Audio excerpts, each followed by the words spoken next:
தமிழ்நாட்டில் அதிக அளவில் நெல் அறுவடை செய்யப்படாத மாதங்களிலும் கொள்முதலில் வளர்ச்சியடைந்திருப்பது தரவுகள் மூலம் தெரியவந்துள்ளது. இதற்கு விவசாயிகளுக்கான இலவச மின்சாரம், நெல் கொள்முதல் நிலையங்கள் தொடர்ந்து இயங்குவது உள்ளிட்டவை காரணங்களாக கூறப்படுகின்றன.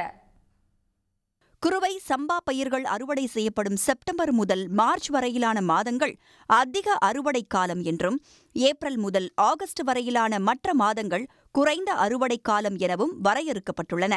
அந்த வகையில் தமிழ்நாட்டில் கடந்த 4 ஆண்டுகளில் குறைந்த அறுவடை காலங்களில் நெல் கொள்முதல் தொடர்ந்து வளர்ச்சியடைந்து வந்திருப்பது மத்திய உணவு தானிய கொள்முதல் தரவுகள் மூலம் தெரியவந்துள்ளது. அதாவது, ஆண்டின் மொத்த நெல் கொள்முதலில் குறைந்த அறுவடைக்கால கொள்முதலின் பங்கு தொடர்ந்து அதிகரித்து வருகிறது. 2021-22 காலகட்டத்தில் குறைந்த அறுவடையின் போது 6.7 லட்சம் டன் நெல் கொள்முதல் செய்யப்பட்ட நிலையில் மொத்த கொள்முதலான 42%, அது 16%. இதுவே 2022-23 காலகட்டத்தில் 44% உயர்ந்தது.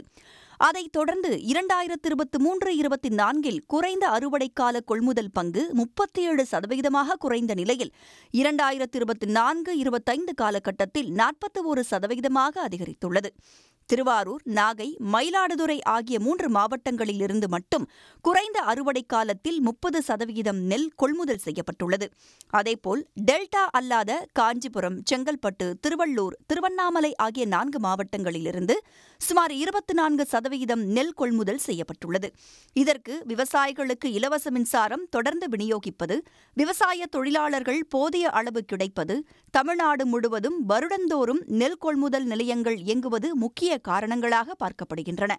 அதேபோல் குறுவை, சம்பா நெற்பயிர்களை வளர்ப்பதில் கொண்டுவரப்பட்டுள்ள மாற்றம், விவசாயத்தில் இயந்திரமயமாக்கல் அதிகரிப்பு ஆகியவையும் சாகுபடி அதிகரிப்பதற்கு காரணம் என்று கூறப்படுகின்றன. உடனுக்குடன் செய்திகளை தெரிந்து கொள்ள சன் நியூஸ் பெல் ஐகானை கிளிக் பண்ணுங்க.